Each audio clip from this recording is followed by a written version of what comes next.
everyone, and welcome back to Let's Talk Sarcoidosis. I'm your host, Dorothea Howard. Today in the studio, I have India Hayes, and she's a licensed professional hairstylist as well as a licensed realtor at BML Properties located in Upper Marlboro. Today, we're going to talk about hair care. We've never talked about illnesses and hair care and medications.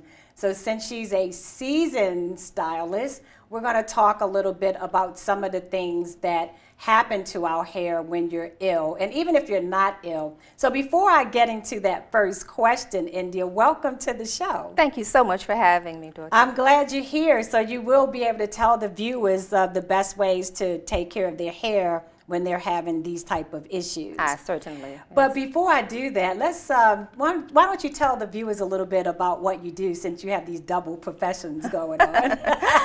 Well, I've been doing hair for over 30 years now, and I'm also a licensed realtor with BML Properties. And I've been doing real estate for about close to 15. Okay, so you're seasoned in both. Yes, ma'am.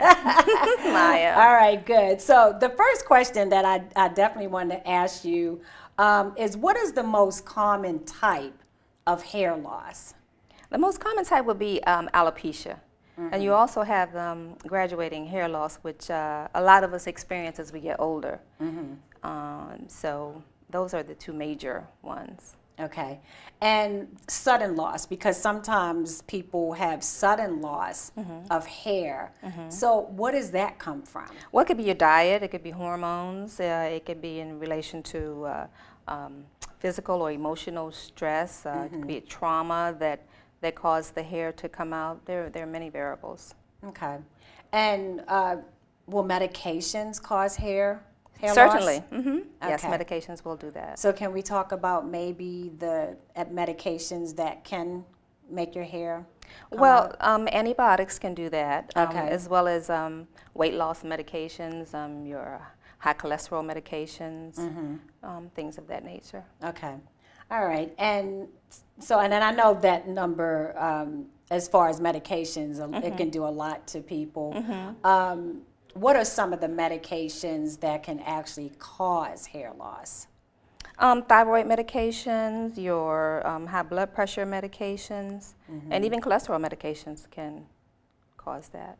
Wow. Okay. Didn't know that. So how is drug-induced hair loss treated? Well, medication treatments, medicated treatments are usually subscribed to the clients.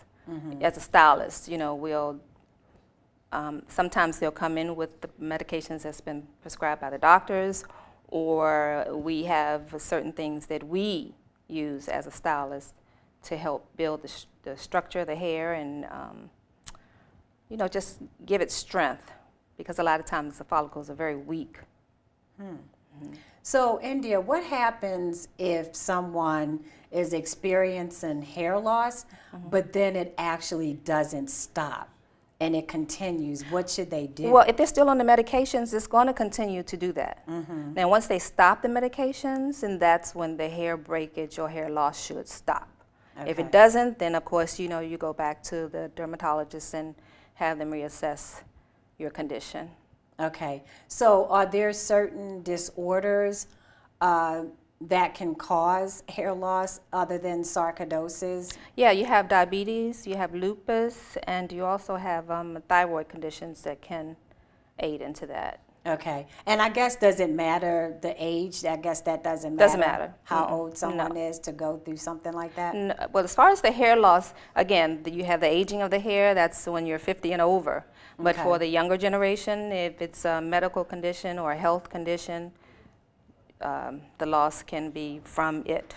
Okay. And are there any medications that can assist in hair renewal? Well, you so, have- you know, that can actually bring the hair back stronger and healthier? Yeah, you have your anti-inflammatory drugs that you can take, and also there are topical creams that the doctor can administer.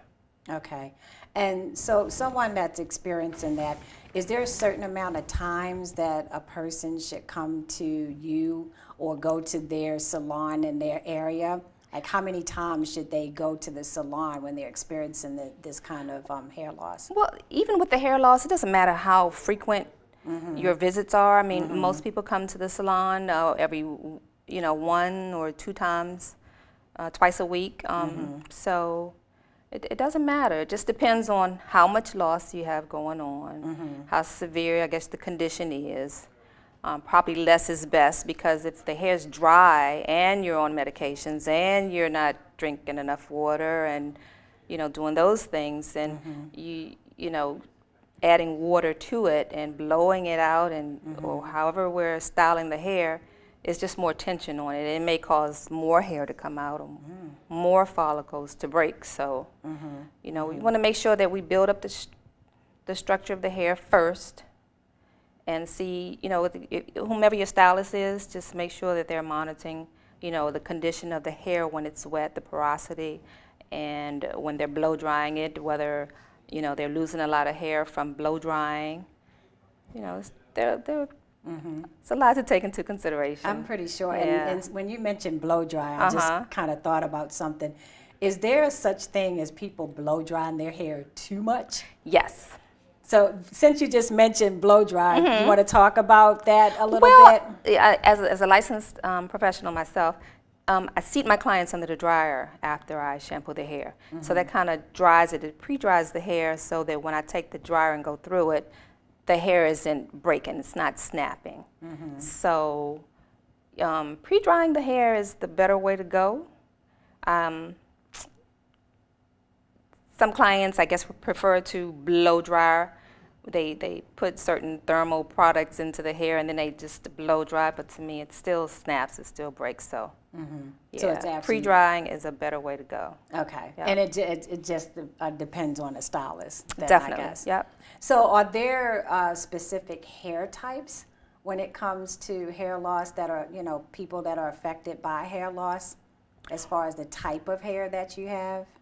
Well, hair loss, again, as the aging process goes, can be hereditary as well, because alopecia is not an aging process per se. It's more hereditary. So you also have the black hair is a lot stronger than Caucasian hair, and they usually bald before we do, because their hair is lighter, their hair is more fragile. And even though our hair is thicker and coarser as we get older, we experience alopecia as well. Okay. So what certain chemicals that you add to the hair loss when you're losing hair, what certain chemicals do you have to stay away from? Oh, you definitely, yes, you definitely want to stay away from relaxers. You want to stay away from your relaxers, your perms, your permanent colors, and definitely away from your powders, your whatever is used to lift the hair. You want to stay away from those chemicals. So what do you do when your clients come to you and they're experiencing this issue with their hair loss or shedding? How do you advise them? And then what do you specifically do to treat the clients that come in who could be ill, have medications, or whatever that situation is? How do you advise them? Well, you always want to have your clients come in and assess their hair, see what's going on with the hair first, especially if they're having any type of breakage or hair loss. And it's imperative rather, that we refer them to go see a dermatologist before we do anything, because we'd hate to have more hair loss as a result of a service that we provided. So it's better to have that checked out first, and then you come to us with the prescribed medication, because I'm sure they're going to give them a shampoo and a conditioner or even a hair treatment that they want them to use in their daily regimen. So let me ask you, India. I know sometimes people, because we have the wig shops out here, tons of them. Do you recommend hair extensions or any type of any type of situation like that for people that's losing their hair, is that something that you recommend, or braiding, or what would you do Well, as again, far as recommendation? it depends on the hair. It depends on how much follicle they've lost or are losing. A lot of times we have clients that come in that have no hair on the top of their head. And if they have hair around the outer perimeter, we can braid that, and we can attach a net to it, and also attach tracks to fill in that area. Can also make hair clips. I have a couple of clients that I do that for, and that fills in that area wherever it may be balding or thinning. Okay. And how long is that process? So someone comes in and by assessing their hair, because they're on medications, and you look at it, and someone needs to get hair extensions or whatever it is that will make them feel comfortable through the process of the hair loss. Is that a lengthy process? I mean, is that, how long do they stay in the salon for something like that? It could be hours, depending on, again, what you're doing. It could be anywhere from an hour to 3 hours, depending on what they're doing. Wow, geez, okay, that's a long time. Yes, yes it is. So do a lot of people come in and maybe want to wear wigs instead of the extensions and the braids? Yes, and I'm finding in my own observation, a lot of clients will come in with the wigs, and they take the wig off, and their scalp is so very, very flaky and dry, where the thinning or the alopecia or balding is starting to take place. And to me, I would feel that I always recommend rather that they, get some type of oil or medicated hair grease, and just kind of apply it to the scalp area, massage it in, and then put the wig cap on, and then put the wig on, to kind of like keep some moisture in there, not a wet moisture, but a nourishing moisture to the hair. So let's talk about once they leave your chair and they go home. Do you consult them as to what type of products that they should be putting in their hair while they're at home before they see you the next time, just so they can keep the hair up, from continuing breaking off or losing hair?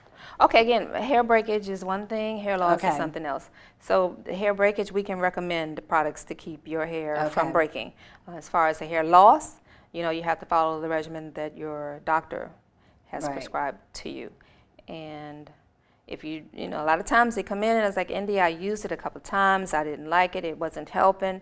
You have to really apply the product, you have to use it for the time frame that the doctor says in order to see growth. Okay.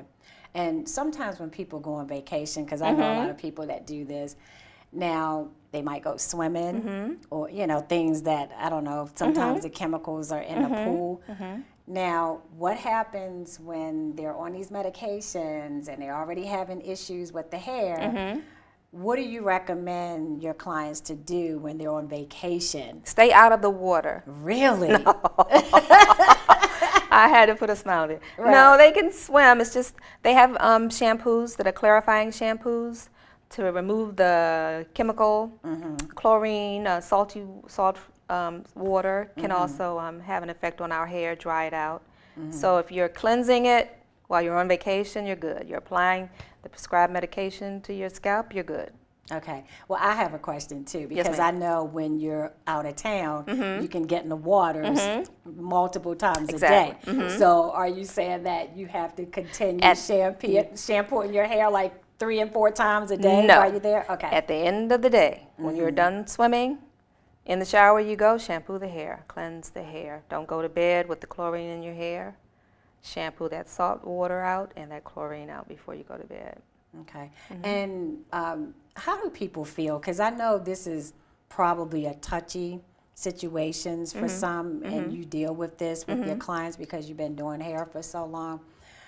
It's personal when they come in, and I'm sure that when you're there, they feel relaxed, and when they're in your chair, they're feeling like they don't have to hide the way they feel. So Right. how do you make them feel when they come to you and they already embarrassed Right. about this situation, especially one that have, say, for instance, alopecia, Right. because they have a tremendous, substantial amount of hair loss. Mm-hmm. So how do you make them feel when they come in and they're like in India's chairs so they won't feel that embarrassment?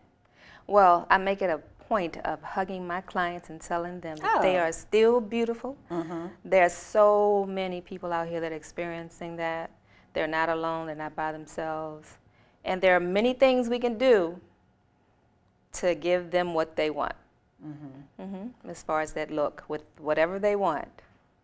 We That's as a nice. stylist can make that happen. If they have alopecia in the top of their hair and they want a ponytail, we can gel it up to cover up that Really? area and add some hair and give them a ponytail.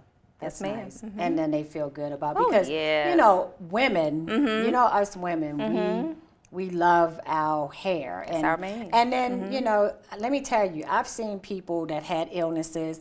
You know, some people that have sarcoidosis, they could have a tremendous amount of hair loss because of the medicine, Yes. not so much the illness Right. like you had mentioned. But then I've seen people that will just shave it off because they've had so much breakage and hair loss, just, you know, hair not growing back for whatever reason, for treatment, and they shave it off because the hair doesn't mean anything to them. Right. And actually, hair doesn't make a person. Exactly. It doesn't define who you are. It does not. Because I've seen some beautiful women Bald who head. had bald heads and they were rocking it. So we could clarify that hair definitely doesn't make a No. person.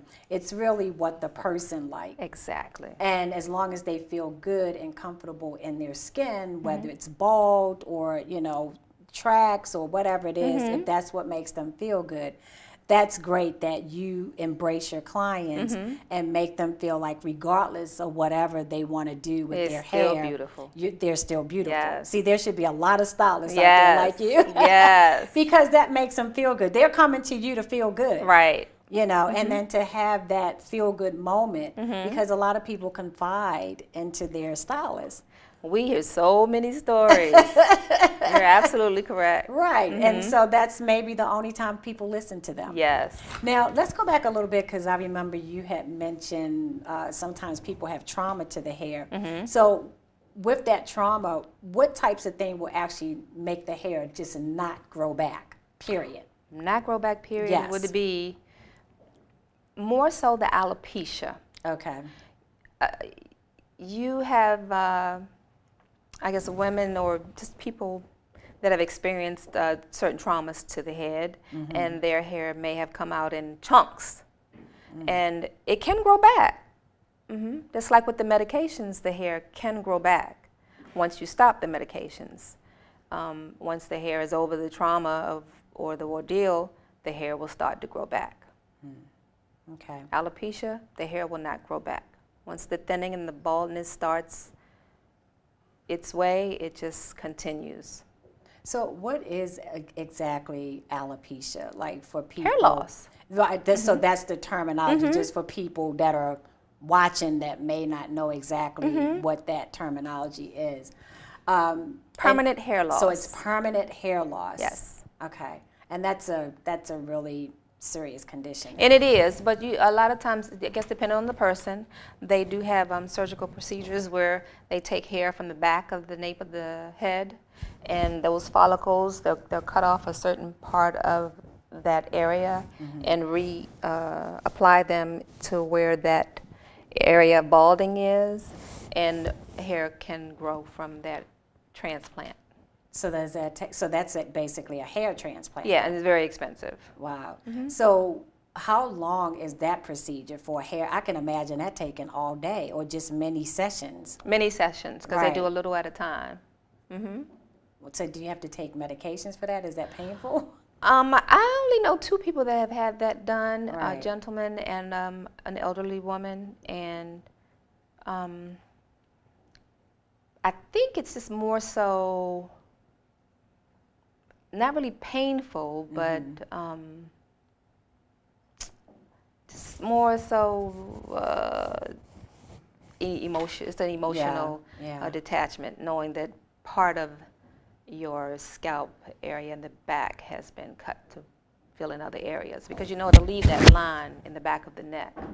Oh. So there's no way to cover that. If you have long hair to cover it, you're good. If you're a man, it's going to be visible. Right, right. So I guess they don't really worry about that then if they know that that's an option and they need to have that done. So have you ever had someone, India, that came into your salon and there was absolutely really nothing that you could do to help them with that issue that they were going through as far as their hair? No, I've never had anyone come that I could not assist. Right. Nope. Okay. Well, that's good. And if not, even referring them to someone else, to me, I'm still helping. Okay. Well, no, definitely.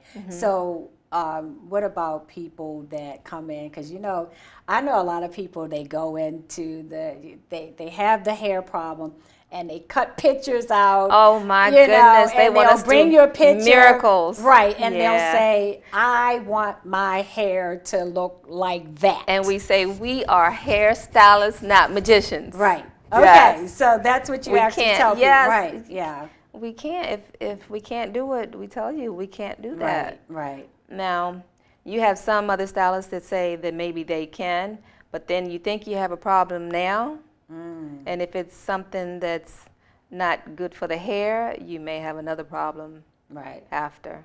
And see, that's one of the great traits about you, because you actually do care about your clients' hair care and their condition of their hair. Yes.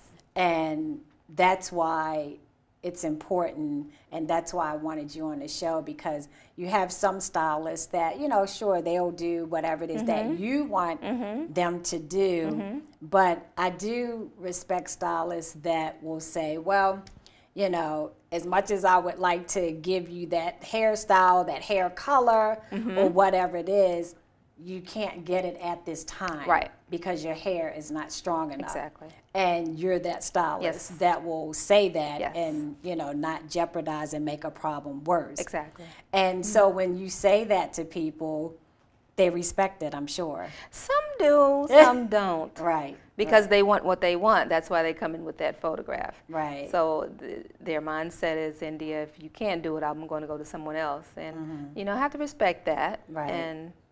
And hopefully they'll come back saying that it was a bad experience and they should have listened to me. And so.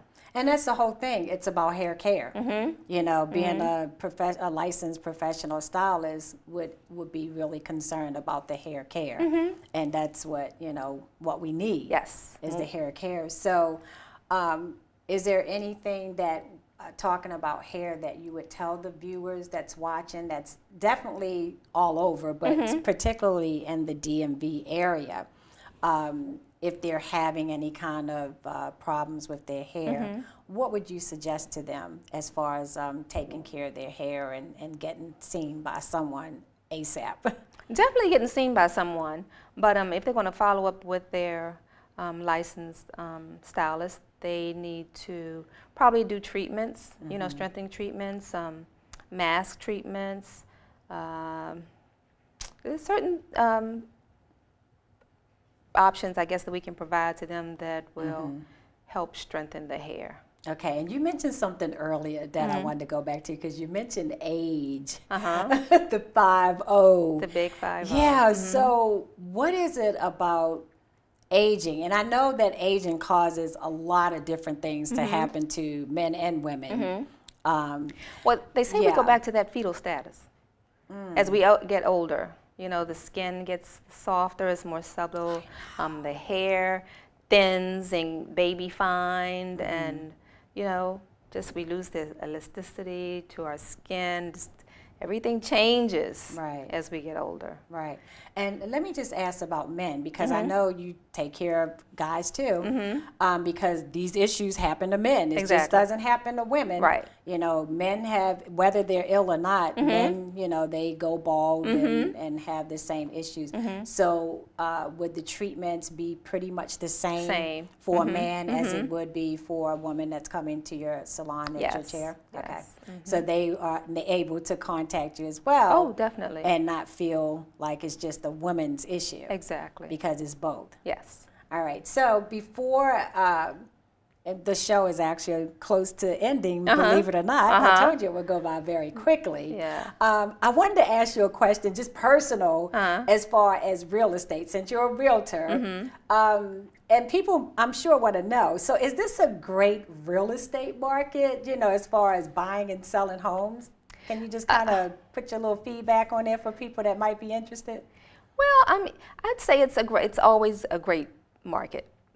I mean, we've had a little hiccups along the way and years ago, and then we're back on track. Value is starting to increase. Buyers are starting to purchase. New construction is like it's being built every other day. Someone's throwing up another phase of homes. So it's just getting the buyers qualified. When we did have that hiccup back in 2010, 11, a lot of homeowners had lost their homes, and you know, either had to do short sales or walk away from their properties, which caused their credit scores to go down. So you know, we just send them to our lenders and have them sit down with them and try to figure out a way to build it back up, so that we can have them hopefully purchase again. Okay. And so people definitely should not be worried about contacting a realtor and say, listen, I'm ready to sell, or I need to buy a home, or both, you know, sell and then buy to get in something else. So you say go for it. Go for it. Okay. So don't let anything stop them as far as the rates are right still now. good. If you have good job stability and you foresee your numbers going up, why not? Okay. Well, then on that note, India, I want to thank you again for being a part of the show today and explaining to our viewers how to take care of their hair, dealing with an illness, and you know, all the things that we go through on a daily basis, medications and that type of thing. And viewers, thank you so much for watching.